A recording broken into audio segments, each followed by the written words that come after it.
C'est vrai que cette troisième symphonie-là, c'est peut-être au fond la plus novatrice. Au niveau du rythme, d'abord, parce que le premier mouvement, c'est en 6/4, donc 6 noirs, ce qui était déjà une belle signature de Brahms parce que très peu utilisé par d'autres compositeurs jusqu'à lui, et pour être honnête, très peu utilisé après lui.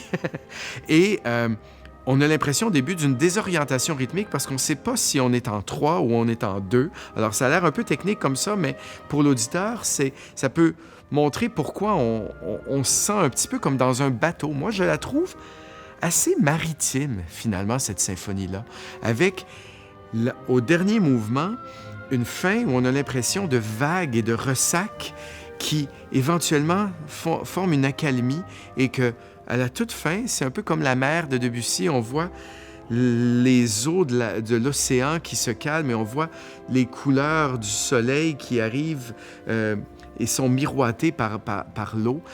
C'est aussi la troisième, la plus courte, donc la plus concentrée dans le matériau. Il n'y a vraiment aucune note qui ne dit pas quelque chose qu'il faudrait. Et bien vite, c'est un autre thème que j'avais déjà entendu aussi pour la troisième, son jardin secret.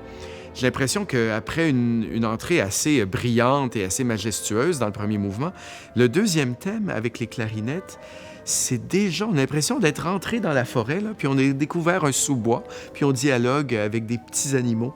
Le troisième mouvement, c'est un des plus célèbres, le fameux « Aimez-vous Brahms », ça vient de ce mouvement que d'aucuns ont rappelé comme Mendelssohn, on parlait de Schubert, mais aussi Mendelssohn, les romances sans parole. C'est comme une romance sans parole extraordinaire. Et le dernier mouvement, c'est comme si la tension de tous les trois éclatait comme un orage, vraiment, comme une tempête avant de se calmer sur la mer. C'est difficile pour moi de dire quelle est ma préférée dans les quatre. Et je pense que, un peu comme les symphonies de Mahler, la préférée de toutes les symphonies de Brahms, c'est celle qu'on est en train de jouer et diriger. Mais si j'avais à choisir une, je pense que la troisième, ce serait celle de Mon île déserte.